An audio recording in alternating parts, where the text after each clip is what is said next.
네, 안녕하세요. 어제 제가 말씀드렸던 2020 분투 서밋 마윈 회장이 이제 그 아시아 최고의 부자로 순식간에 떠올랐고 또 이제 알리바바에서 하는 엔트그룹 상장을 이틀 앞둔 2020년 어느 날 이 사람이 이제 발표를 하죠.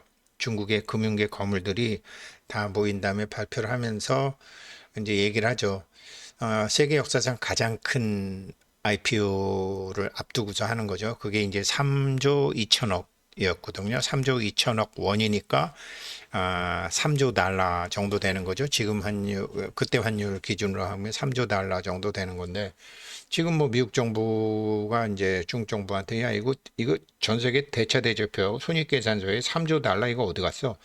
니네 2003년도부터 이거 경상수지 흑자난 돈이 이게 도대체 어디 간 거야? 이거 갖고 니네 무슨 짓 하려고 그러는 거야? 그거 빨리 정상적인 이 국제수지 개정에 편입을 시켜. 그 20년간 중국 정부가 꼬불 친 돈이 그 이중장부 만들어서 꼬불 친 돈이 3조 달러 정도 되는데 지금 2020년도에 알리바바의 엔트그룹 상장만으로도 3조 달러가 들어오게 돼 있었는데 알리바바가 마윈 회장이 이날 얘기한 이 얘기 때문에 엔트그룹 상장 폐지시켜 버렸거든요. 그렇게 돈을 좋아하는 중국인이 20년 동안 꼽을 친 돈만큼 정도에 되는 돈을 포기했다라는 거죠. 여기에 뭔가 있다라는 거죠. 여기서 나오는 게 디지털 금융의 미래고 저도 사실 이 사람에 대한 얘기 중에 이제 가장 이렇게 젊은 사람들이 배우고 또 뭐 나이 드는 사람도 배우기 중 2015년도인가 이제 한국에 초청돼서 와서 그 자기 자신의 돈 철학과 이제 미래에 대한 얘기를 많이 해요. 2015년도에 그게 정말로 도움이 많이 되는 얘기가 많아요. 그런데 요 2020년도 분투 서밋은 이제 정말로 어, 암호화폐 세상, 디지털 세상, 4차 산업 세상이 지금 이렇게 바뀌고 있는데 우리 중국도 그렇게 돼야 됩니다라고 해서 자기가 보고 있는 미래에 대해 미래 금융 세계에 대해서 얘기를 하는 거죠. 그러면서 굉장히 이 사람 돈 철학가예요. 이 사람 돈 쫓아다니는 사람 아니에요. 저는 이 사람을 보면서 파이코인의 니콜라스 부부도 굉장히 성공할 수밖에 없다라는 확신을 갖고 있어요. 제가 그래서 경영자들의 철학과 인생관을 중요하게 보는데 이 사람하고 비슷해요. 단 불행히도 이 사람은 중국 사람이고 그 사람들은 중국 사람, 그리스 사람이지만 미국에서 활동하는 사람이라는 거죠. 그래서 어떨 때는 파이코인 얘네들은 뭐 이렇게 뭐가 이렇게 늦어? 얘네들은 뭐 실력이 없는 거 아닐까? 돈 없는 거 아닐까? 뭐 이런 생각도 했어요. 그러나 이 2020 분투 서밋을 보면서 아무도 가보지 않은 길, 비트코인이나 이더리움이 갔던 길과는 전혀 다른 길을 만들고 있는 니콜라스 부부의 고민이나 2020년도에 엔트그룹 상장을 앞두고 자기의 고민을 지금 중국 공산당의 힘으로 컸잖아요. 근데 더 이상은 중국 공산당의 힘으로 클 수 없는 지금 이런 제도권 금융에서 비제도권 금융인 디지털 금융으로 가는데 자기 생각을 얘기하는 거죠. 그러면서 솔직히 말씀드리면 내가 이걸 해야 될지 말아야 될지 고민 많이 했다. 그리고 나 어차피 퇴임했다. 그리고 이거 비공식 아니냐. 그래서 비공식이고 나 퇴임한 사람이니까 하고 싶은 얘기 좀 하겠다. 그리고 나 전문가도 아니다. 근데 미래 세계 디지털 금융에 대해서는 전문가라고 하는 사람들도 그다지 전문가가 아니다. 내 얘기 틀릴 수 있다. 웃음거리가 될 수도 있지만 들어달라 이러면서 참 나름대로의 중국의 권력층들과 튜닝을 하면서 얘기하는데 가차없이 잘려버리죠. 어디를 건드렸는지는 아무도 모르죠. 짐작만 할 뿐이죠. 그렇지만 저는 이 사람이 중국 시진핑이나 공산당에 뭘 건드렸다 이런 걸 얘기하는 게 아니고요.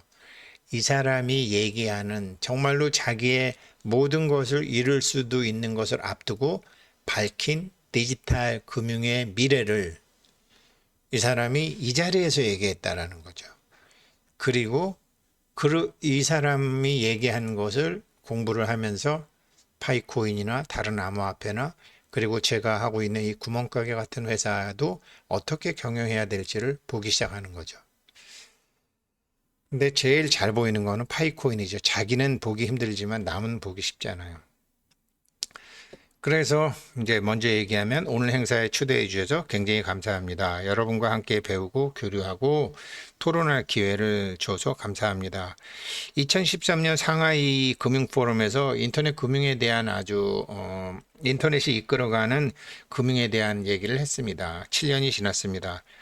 물론 저는 관료도 아니고 전문가도 아닙니다. 근데 여기 이 와이탄 서밋에 다시 오게 됐는데 몇 가지 관점이 이제 이 중국의 40인 포럼 및 금융권 관계자들에게 도움이 되기를 바랍니다.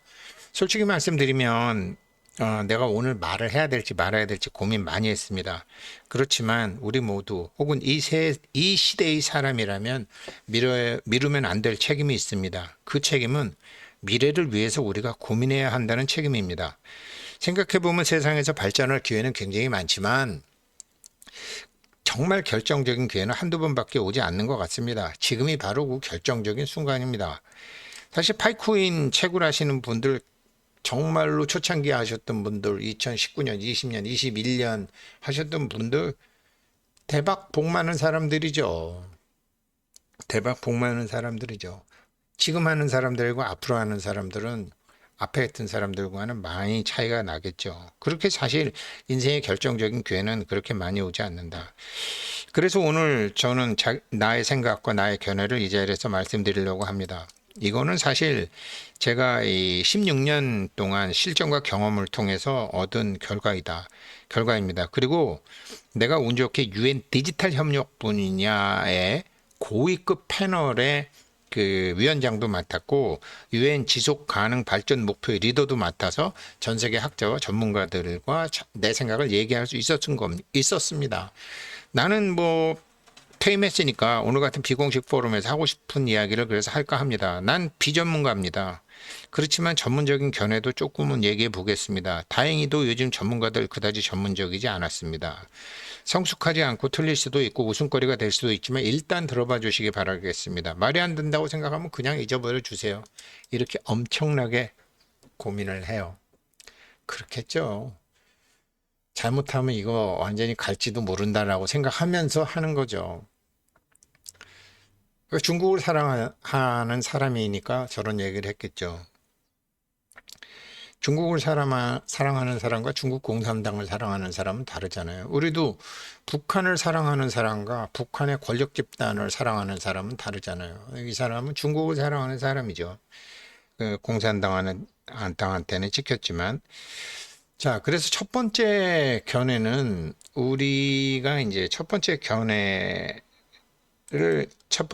우리가 생각이라는 게 이 관성적인 사고를 갖고 있다. 예를 들면은 우리 중국이 국제 규준에 맞추기 위해서 서방 선진국을 벤치마크 하는데 서방 선진국에는 있지만 중국 국내에 없는 이 공백 부분을 메워야 한다고 우리는 내일 생각해야 된다. 우리는 그 공백을 메워야 한다고 생각했다. 공백을 메우는 것, 그러니까 미국과 중국 사이에 그 공백을 메우는 것이 자기네들이 해야 될 목표라고 생각했다.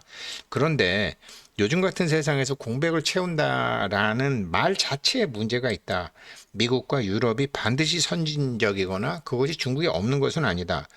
억지로 혹은 무작정 어떤 수준이나 다른 나라 기준에 맞추고 공백을 채우려 해서는 안 됩니다.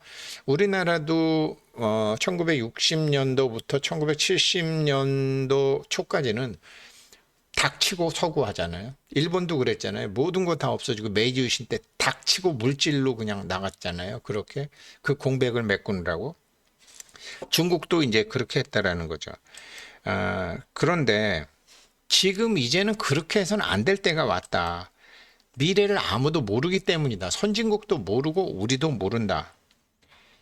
나라도 모르고 개인도 모른다. 어떻게 미래의 수준에 맞추고 어떻게 미래의 기준에 부합할 것이며 어떻게 미래의 공백을 메워 나갈 것인지를 고민해야 합니다. 미래가 어떻게 될지, 무엇을 할 수 있을지 먼저 고민하고, 그런 다음에 어떻게 해야 되는지 따져봐야 됩니다. 그러니까 제가 정말 이 파이코인 하시는 분들이나 파이의 니콜라스 부부 같은 사람들이 정말 운도 좋고 복도 많은 사람들이라는 사람들이 앞으로의 미래의 10년과 20년을 규정할 인공지능이 이미 나왔고, 정말 앞으로 큰 변혁을 일으킬 공간 컴퓨팅이 벌써 애플 비전 프로가 나왔잖아요. 이거 만약에 메인넷도 하고 상장도 한다음에 이건 나왔으면은 메인넷 다 뜯어 고쳐야 될지도 몰라요.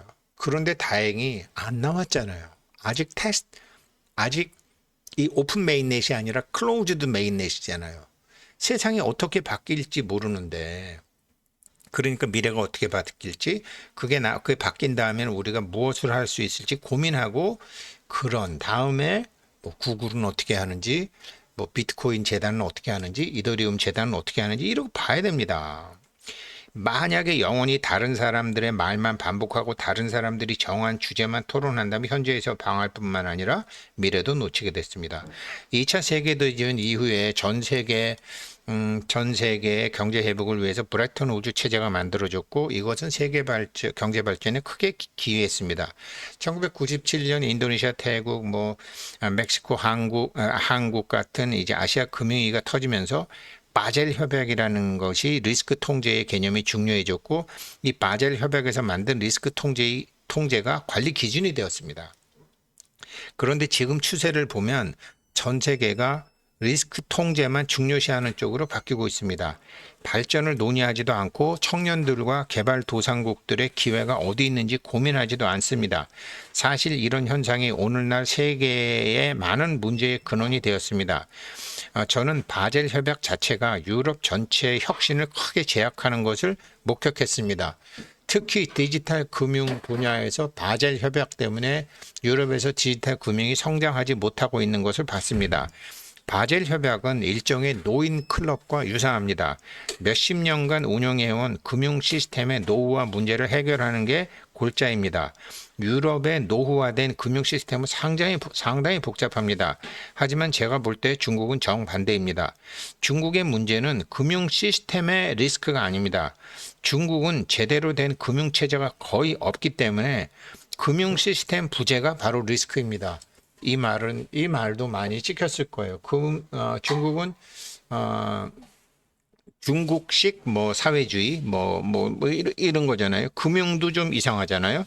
그래서 이거 외평채나 금융채나 우리나라처럼 변동 환율제도 아니고 아무튼 이상한 방식으로 환율을 정하고 외환도 정하는 이렇게 금융 시스템이 없다. 아마 2년 전에 이 문제를 건드린 것이 중국 정부에게는 상당히 제발아, 저게 우리 도움으로 껐더니 너무 막 나가네. 이게 이제 찍히는 첫 번째 요인이 됐을 것이라고 생각을 해요. 그리고 이게 그로부터 3년이 지난 다음에 이제 미국도 점점 이런 걸 알아가고 있는 거죠. 그러니까 이제 선진국들은 금융 시스템의 리스크를 너무 강조하려다가 보니까 문제가 생기는데, 지금 중국은 금융 시스템 자체가 없다. 그러면서 중국의 금융은 성장 중인 다른 개발도상국과 비슷합니다. 금융업에서 중국은 아직 청소년에 불과합니다. 이것도 청소년은 유아기죠. 아직 성숙한 생태계도 없습니다. 완전하게 굴러가지도 않습니다. 중국에는 대형은행이 상당히 많습니다. 이러한 대형은행은 거대한 강줄기 혹은 대동맥과 같습니다. 하지만 지금 우리들에게 필요한 것은, 이 디지털 금융시대에 필요한 것은 호수, 연못, 개천 혹은 다양한 늪입니다. 이런 생태계가 없기 때문에 홍수 때는 범람해서 죽고 가뭄일 때는 말라 죽는 것입니다. 그러니까 중국의 리스크는 건강한 금융 시스템이 부재하다는 것이고, 필요한 것은 금융 영역에 건강한 시스템을 구축하는 것입니다. 중국은 금융의 시스템적인 리스크가 있는 것이 결코 아닙니다. 사실 이 말이 이제 지금 비트코인이나 암호화폐를 하는 사람들이 굉장히 중요하게 생각하는 건데, 지금 대형 금융기관과 한국에서도 대형 금융기관이 각 개인들의 신용 평가를 해서 그 사람들의 이제 신용을 평가해서 돈이 돌게 만드는 것인데, 그럴 필요가 뭐가 있느냐? 그거는 니네가 만든 기준 아니냐. 그러면서 블록체인화에서 트러스트, 그러니까 크레딧이 아닌, 은행이 주어지는 크레딧이 아닌 블록체인에서 여러 사람들에 의해서 신뢰도에 의해서 만들어지는 그런 거를 만들자라는 거죠. 2020년대 문트 서밋에서 금융에 대한 이런 암호화폐에 대한 얘기를 하지 않는데 뒷부분에 이제 디지털 금융 같은 데서 이런 얘기를 하죠. 그러면서 이제 이런 것도 얘기를 하는데